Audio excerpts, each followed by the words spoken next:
Erick pursued his new love with enormous fanfare. Drones formed the shape of a heart, and 99,000 roses covered the square. The heirloom necklace Erick's family reserved for their daughter-in-law hung around the girl's neck. A friend asked in a low voice, "Erick, you're humiliating Helen like this. Aren't you afraid she'll fall out with you?"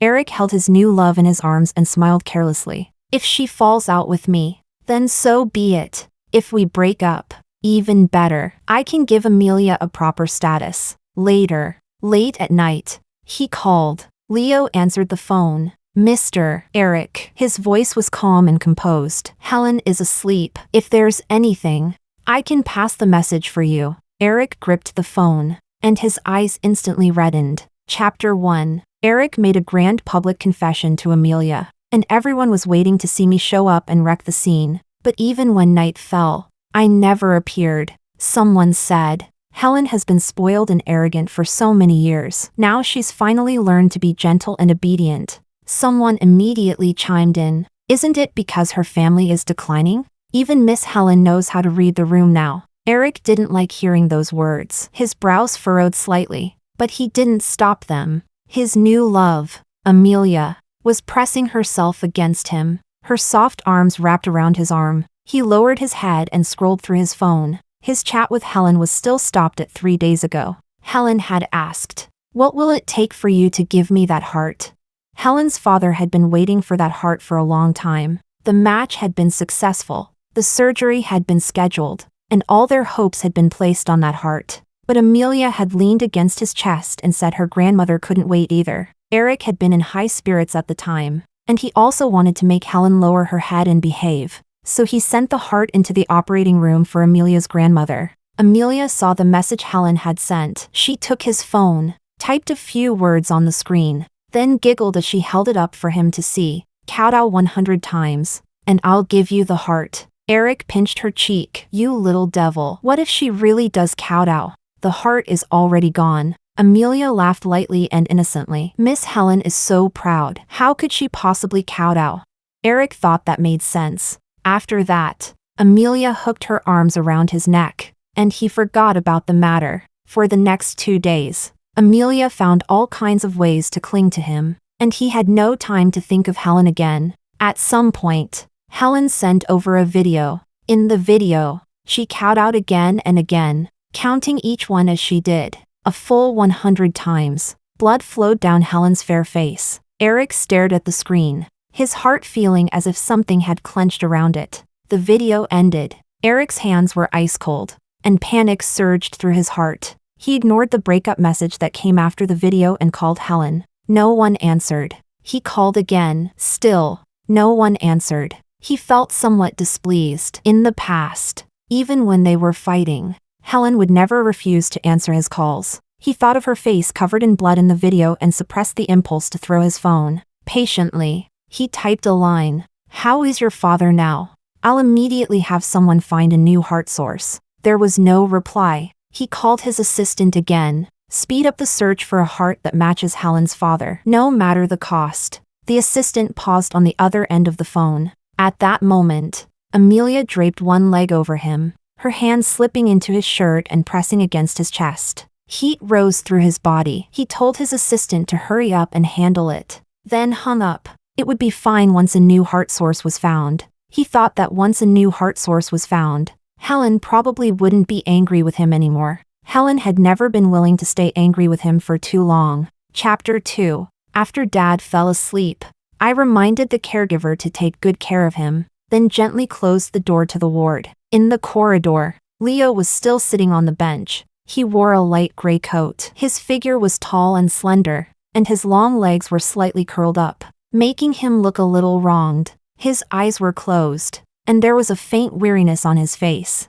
When he was asleep, he didn't look as stern as he usually did. There was even an indescribable gentleness about him. I suspected that my eyes were playing tricks on me. How could this person have anything to do with gentleness?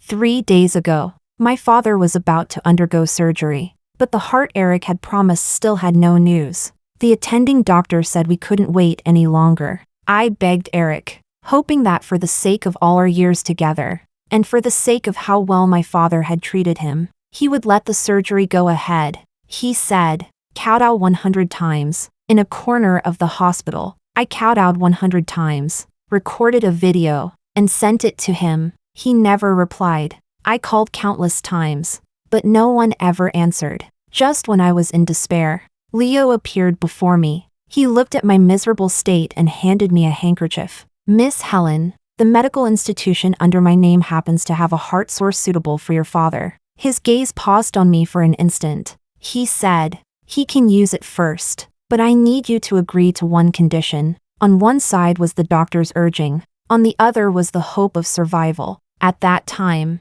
even if he had wanted my life, I would have nodded. But what he said was that he needed a wife. I didn't understand. Leo, the head of a major conglomerate, what kind of woman couldn't he have? Why me? Could it be that my pretty face had captivated the high-end mighty Leo? As my thoughts ran wild, I had already moved closer to him. He still hadn't woken up. His eyelashes were very long, and I couldn't help reaching out and gently touching them. Leo abruptly opened his eyes. Those eyes were dark and deep, frightening me so much that I stepped back and almost fell. Leo reached out and caught me. His palm was warm, his fingers long and slender, steadily clasping my wrist. I'm sorry, Mr. Leo. I hurriedly steadied myself. He let go, his fingertips tapping lightly twice on his knee. His gaze faint as he looked at me. Helen, this isn't fair. I don't make losing deals. We've already gotten our marriage certificate. Yet you're still calling me Mr. Leo. He sighed softly. That makes me feel like I haven't received the treatment I deserve. Chapter 3. Under the pale white light. Leo's features were clear and smooth. In truth, he wasn't very old. Not even 30 yet. But his aura was too cold and steady. And combined with his reputation, it always made me feel as if an entire generation separated us. Only now, when he said those words, did I clearly realize that he was only 6 years older than me. 1 day ago, we had registered our marriage. We were legally married. My face suddenly felt a little hot. A term of address that was too intimate was really impossible to say. I hesitated and called softly. Leo. The corners of his lips lifted slightly. This will do for now. I didn't think too much about it. Leo said, you've been watching over him here for 2 days. And Dad's surgery was very successful. Go back and rest tonight. I originally wanted to refuse, but when I thought of what I ought to give in return, I nodded. Leo's house was very large, but I was too nervous and had no attention to spare to carefully look at this mansion that fashion magazines called the essence of Chinese garden design. I'll go wash up first. Oh, okay. Watching Leo walk into the bathroom, I felt a little unable to breathe.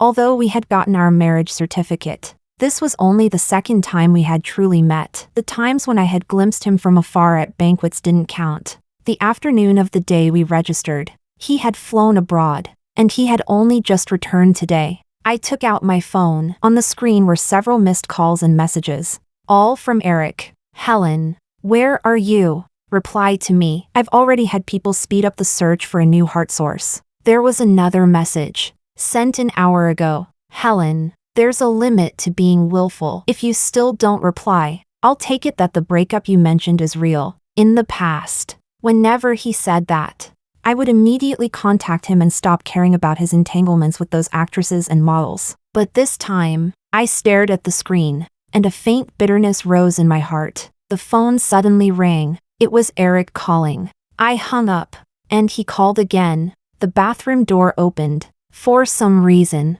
I felt guilty and hurriedly turned off my phone. Leo came out wrapped in a bath towel. He was covered tightly. Yet for some reason, it still made my face flush and my heart race. He walked over and sat down beside me. A cool, clean scent instantly took over my sense of smell. I'm going to wash up.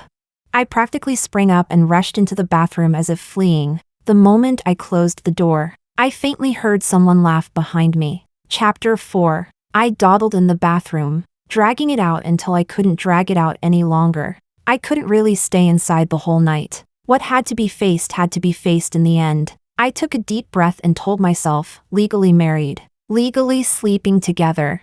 I pushed the door open and went out. There were 2 blankets laid out on the bed. Leo was wearing glasses, his head lowered as he read a book. Gold-rimmed frames, calm and focused eyes behind the lenses, long, fair fingers turning the pages. There was a refined, highly intelligent kind of handsomeness to him. It hit my type a little. I stared at the two blankets, and my brain short-circuited. We're not sleeping together? The moment I said it, I regretted it. What nonsense was I saying? Leo put down the book and looked over at me with a deep gaze. Do you trust my self-control too much? Or do you think I'm a beast who rushed back by plane just for this? He paused. Dad just finished surgery. You definitely haven't closed your eyes properly these past few days. Rest well tonight. His gaze swept over the bath towel wrapped around me, and he said slowly, of course, if you want to. I can. My face must have turned completely red. I don't want to. Thank you. I hurriedly climbed onto the bed, dove under the blanket, and wrapped myself up like a silkworm cocoon. The lights went out. In the darkness, his presence felt even stronger instead, his breathing, his body heat, even his heartbeat all seemed to be magnified countless times. I had thought I would be too nervous to sleep, but unexpectedly, my eyelids grew heavier and heavier, and my consciousness felt as if it were being gently pulled away. My last thought before falling asleep was, why did Leo call my dad so naturally? Chapter 5. When I woke up in the morning, Leo had already gone to the company. My phone was full of missed calls from Erick. At 3 in the morning, he had sent a message, fine, Helen, since you're being this stubborn, don't regret it. After that, a mutual friend sent me a message. It was a screenshot of Erick's Moments post announcing that he and Amelia were about to get engaged. The friend said, Erick still has you in his heart. Just soften up, and you two will make up. After all, you have so many years of feelings between you. I looked at that message and thought of how, over the years, he had lowered my bottom line little by little. That faint bitterness in my heart quickly faded. I replied, from now on, his affairs have nothing to do with me. The moment I blocked all of Erick's contact methods, what I felt more than anything was relief. Rotten flesh, no matter how painful it is, must be cut away ruthlessly. Otherwise, it will make the surrounding flesh rot with it. After putting down my phone, the kitchen auntie came over and told me that Mr. Leo had given instructions early in the morning to prepare liquid food suitable for my father after surgery. I nodded, and my gratitude toward him grew a little more. Although this marriage was a transaction, as a husband, he was truly doing his job well. When I arrived at the hospital, Dad had already woken up. The doctor said he was recovering well. I stayed with him and watched TV. The financial channel was broadcasting a piece of news. Leo, the head of a major conglomerate, had announced that he was married and had not signed a prenuptial property agreement, causing a slight fluctuation in the group's stock price. I froze for a moment. I remembered that on the day we registered our marriage, I had asked him whether he wanted to do a prenuptial agreement. He glanced at me and said, we're not even married yet, and you're already thinking about divorce? Am I that bad? Or do you have no confidence in yourself? His question stumped me. And somehow, in a daze, I registered the marriage with him. Dad looked at the TV and shook his head. This young man is still too young. No prenuptial agreement? What if the other party is a gold digger? He turned his head and reminded me, when you get married in the future, you must sign a prenuptial property agreement. If Erick goes bankrupt, at least you won't be dragged down with him. I lowered my eyes. Dad, Erick and I broke up. Dad froze for a moment, then let out a long breath. Good that you broke up. I always thought he wasn't worthy of you. When Dad recovers and gets the company through this difficulty, we'll recruit a son-in-law. Otherwise, we can do what's popular now, keep the baby, ditch the father. Just as I was about to say something, someone knocked on the door. I looked up and saw Leo standing at the doorway, holding a fruit basket, his gaze falling on me. I had no idea how long he had been listening. Chapter 6. For a moment, I felt the embarrassment of being caught doing something bad. Leo's gaze quickly swept over me and landed on my dad. Mr. Leo? My dad was a little surprised. He was only a nouveau riche businessman from Haicheng. Compared to the Leo conglomerate, even calling it an ant trying to scam an elephant would be flattering him. He hadn't expected someone like Leo to personally come visit him. Seeing that Leo was about to open his mouth and call him dad, I hurriedly spoke first. Leo, Thank you for coming to see my dad. He just finished surgery and can't handle any stimulation. If there's anything you need to say, just tell me. Leo stared at me for a few seconds, making my scalp go numb. He didn't say anything. He put down the fruit basket and turned to my dad. Sir, I'm sorry. I was busy these past few days and couldn't come see you in time. If you need anything in the future, please be sure to tell me. My dad looked as if he had won the lottery, his lips trembling as he had no idea what to say, afraid that the longer Leo stayed, the easier it would be for something to slip. I hurriedly said to my dad, Dad, sleep a little more. I just woke up. The doctor said sleep helps the body recover. Sleep a little longer. My dad could only close his eyes aggrievedly. I signaled for Leo to come outside with me. What did you hear outside? Leo said lightly, Not much, just the last sentence about keeping the child and ditching the father. I was extremely embarrassed and hurriedly explained. My dad just watches too many short dramas. Don't misunderstand. He nodded. I didn't misunderstand. After all, the prerequisite for keeping the child and ditching the father hasn't been met yet. I froze for 3 seconds before finally realizing what he meant. The prerequisite for keeping the child was getting pregnant, and the prerequisite for getting pregnant was... My breath caught, and my heartbeat lost its rhythm for several beats. I took a deep breath, steadied myself, and discussed it with him. Can we not tell my dad we're married for now? Leo looked at me. Am I not presentable enough? How could that be? I denied it frantically. It's precisely because you're too presentable. I'm afraid my dad will get too excited, and that won't be good for his heart. Oh, a trace of disappointment appeared on his face. I understand. For now. I have the status but not the name. Me? Was that how that phrase was supposed to be used? He quickly added, My parents want to meet you. When are you free? You told them? He looked at me, his gaze carrying a faint, barely visible resentment. Unlike someone, I've always been open and aboveboard. Someone. Chapter 7. On the way. Leo told me that his parents were a little different and hoped they wouldn't scare me. I felt somewhat uneasy the whole way. My mind filled with scenes from short dramas. Here's 100 million. Leave my son. I even began to feel troubled. If they really gave me 100 million, how should I choose?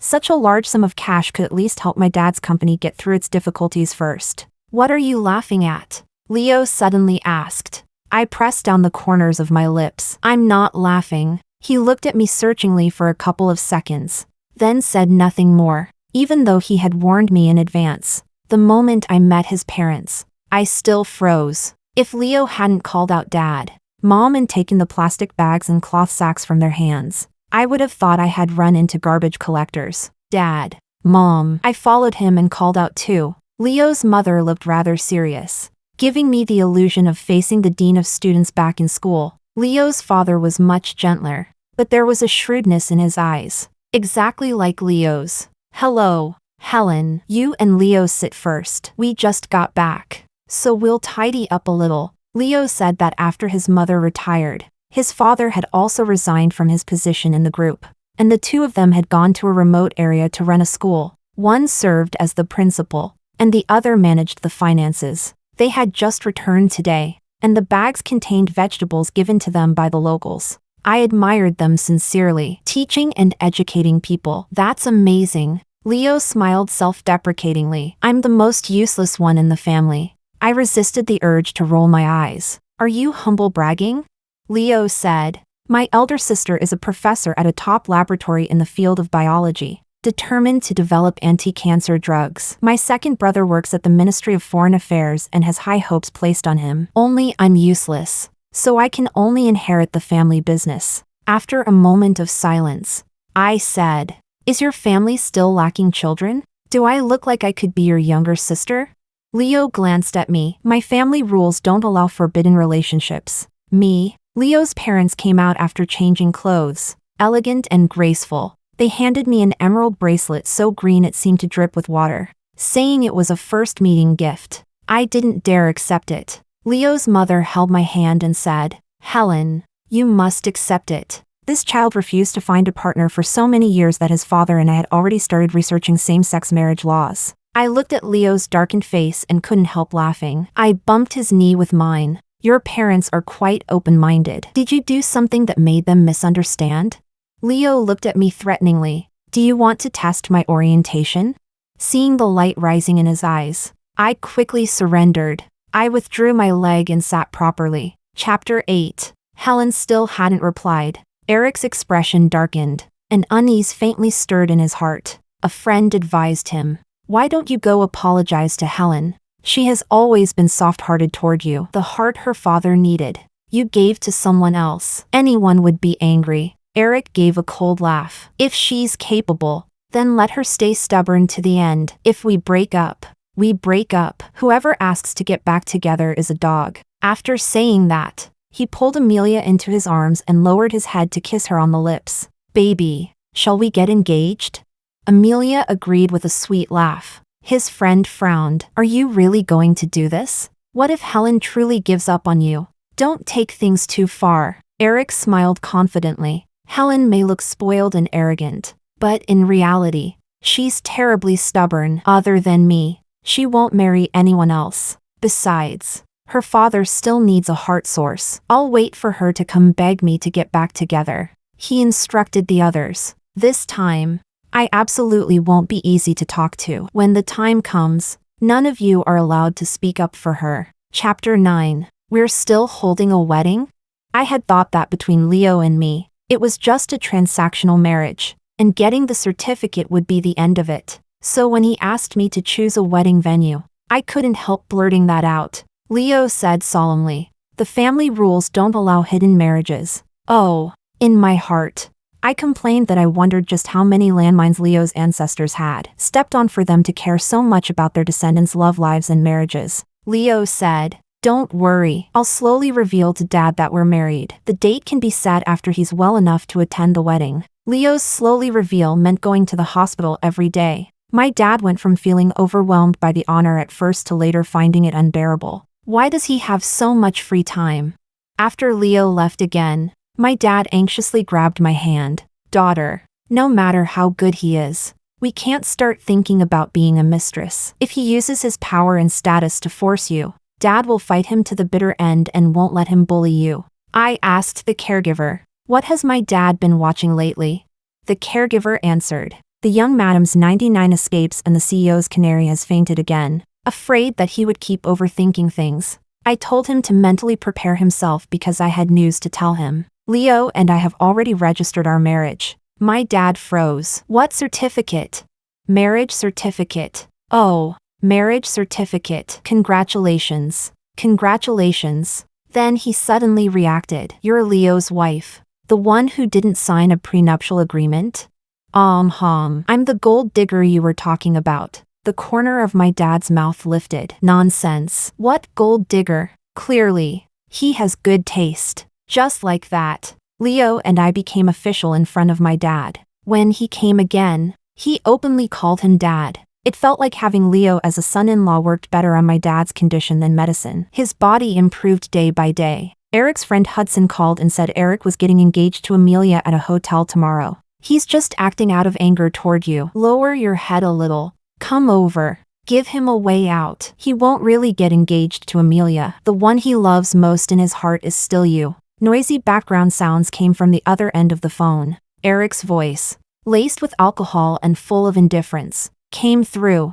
Who told you to call her? She can come or not. Whatever. Someone over there quietly advised him to say less. His voice grew even louder. Did I beg her? Tell her it's best if she doesn't come. I calmly said to Hudson, I won't go. Please wish them happiness and a long life together for me. The person on the other end froze for a moment. Helen. I hung up the phone. The instant my finger ended the call, a crisp sound came from the other side. It seemed a wine glass had been smashed on the floor. Someone shouted, Erick, what are you doing?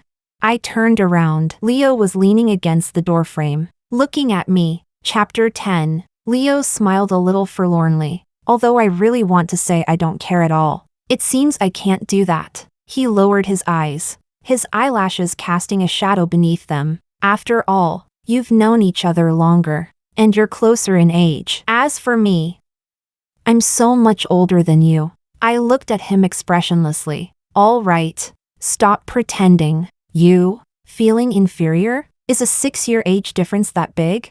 Although I hadn't known him for long, I had been schemed into his traps countless times, one after another. I couldn't say I understood him 100%, but at least there was one thing I was sure of: something like low self-esteem could never grow in a favored son of heaven like him. Leo took a step closer. The forlornness in his eyes instantly disappeared, replaced by a smile full of regret. Helen. He lowered his head to look at me, his voice carrying a helpless yet doting sigh. You really understand me more and more. We were very close. His gaze was calm, and the line of his lips was thin and sharp. He looked refined and elegant, yet arrogance and distance seeped from his bones. At this moment, intense desire surged in his eyes. I thought I could trick you into pitying me, trick you into giving me a hug, or a kiss. He stared straight at me, his voice low and hoarse. I didn't back down. I lifted my chin, stood on tiptoe, and reached out to hook my arms around his neck. No need to trick me, I said. Helen, don't provoke me. I'm not a saint. I pressed my lips to his and murmured, I never asked you to be a saint. Before my words had fully fallen, he turned the tables. He kissed me until I could barely breathe. My clothes turned into rags in his hands. At the crucial moment, the phone rang. I pushed him. The phone, Leo answered in a hoarse voice. On the other end, his assistant said there was a dinner appointment that afternoon. Send someone else. After saying that irritably, he directly turned off his phone and tossed it aside. His shirt had already been pulled, all wrinkled by me. He pulled off his tie, unbuttoned his shirt one button at a time, and took it off. Every single movement was sexy to the extreme. Helen, do you like what you see? My gaze slid from his collarbones down to his abs. I curved my lips provocatively. It looks good, but I still don't know if it's useful. Leo froze for a moment, then gave a cold smile. You really don't know whether you're courting death. And so, I was taught a very harsh lesson. From dawn to nightfall, the battlefield changed again and again. Was it useful? He asked. My voice was already hoarse, and my bones felt as if they had fallen apart. But I still refused to admit defeat. Average. Fine. He gritted his teeth. In the end, both sides suffered heavy losses. The next day, neither of us could get out of bed. Chapter 11. At 11:30, Helen still hadn't appeared. Erick stood at the entrance, his gaze fixed tightly on the doorway, his expression darkening bit by bit. Amelia stood beside him, her smile strained. She hoped Helen wouldn't come. From the first time she saw Helen, she had disliked that woman. Back then, she was working part-time at a bar and was being harassed by a customer. It was Helen who had stepped forward to help her. But she wasn't grateful. Her heart was filled only with dissatisfaction and resentment. What right did Helen have to sit there so radiantly, surrounded like the moon among stars, spoiled, loved, and respected by others? And what about her?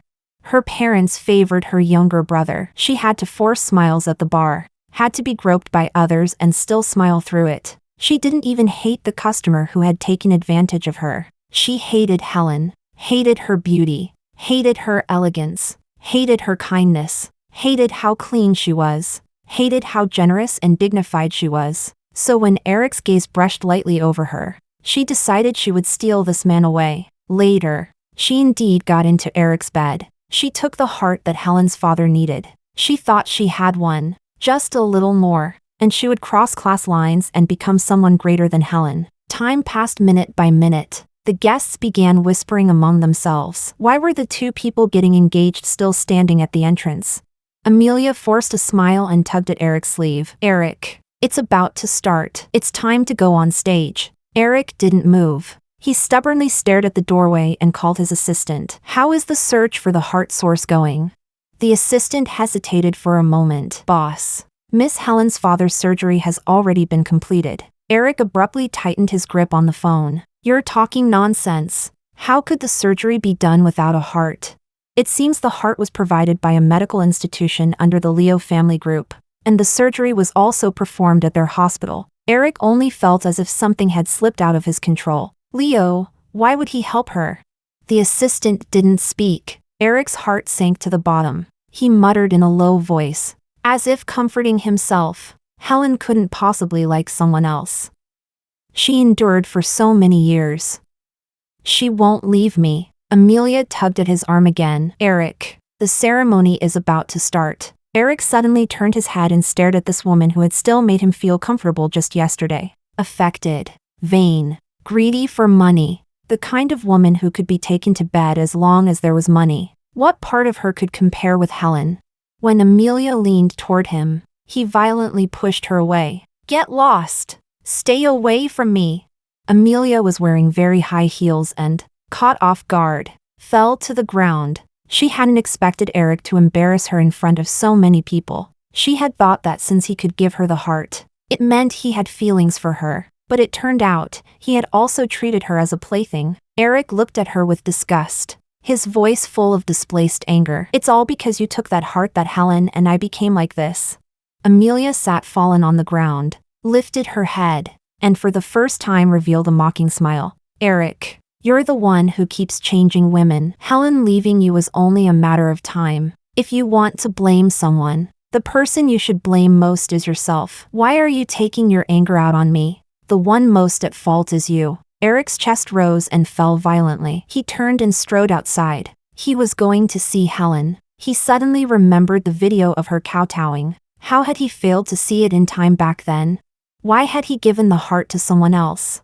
Chapter 12. When I came out of the studio, Erick was waiting outside. He stood at the entrance holding a large bouquet of roses. When he saw me come out, he immediately stepped forward. Helen, I was wrong before. From now on, I'll never mess around again. From now on, it'll just be the two of us. He handed the bouquet to me. I lowered my head and glanced at it, but didn't take it. He probably hadn't expected this reaction from me, because his smile stiffened for an instant. Then, as if he had made some kind of decision, his knees bent, and he knelt straight down. He took a ring box out of his pocket, and the diamond ring flashed under the streetlight. He looked up at me, unease and pleading filling his eyes, his voice very soft. Helen, will you marry me?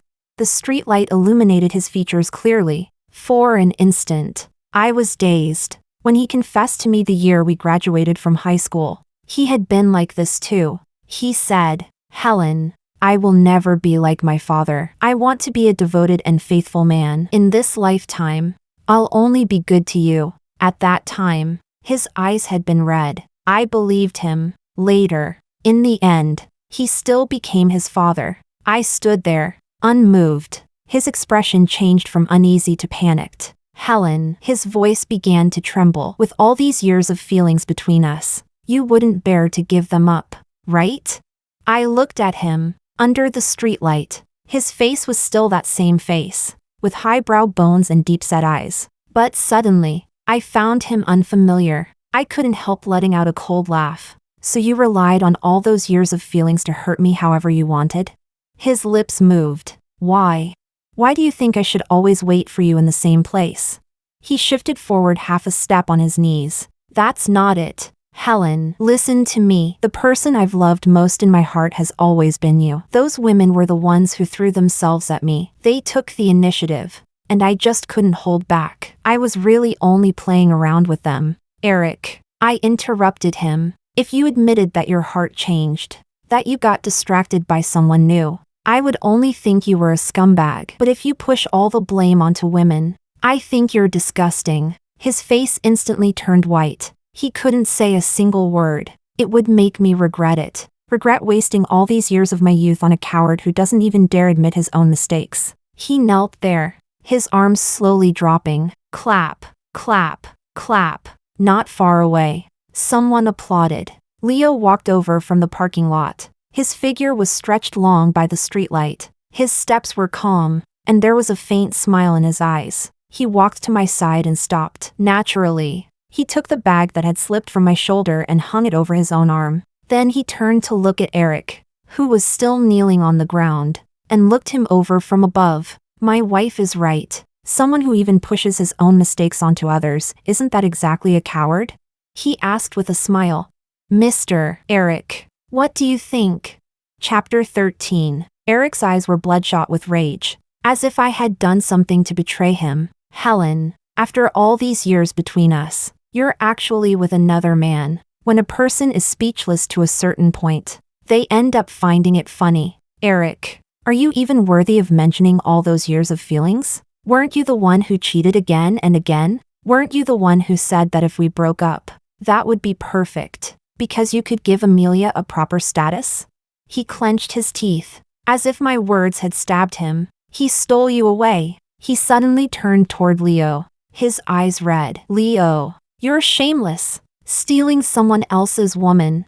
He clenched his fist and swung it at Leo. I had never seen Leo hit someone so ruthlessly. Erick fought like a street brawler, but Leo had properly learned Muay Thai. Every punch was accurate and vicious. Seeing people about to gather around, I called out, "We should go. We'll miss the movie." Leo stopped. Erick half knelt on the ground, gasping for breath, then raised his eyes to look at me. Helen, there was pleading in that gaze. I didn't look at him. I walked straight toward Leo and raised my hand to touch the bruise at the corner of his mouth. Does it hurt? I'll go with you to the hospital to have it checked. Erick watched helplessly as Helen, who had once cried for him, walked toward another man without looking back. In that instant, the pain in his heart far surpassed the injuries on his body. In a daze, he understood what Helen had felt when he had held other women. It felt like his heart was being cut with a knife. He was unwilling to accept it. Helen, do you think the person beside you is any good?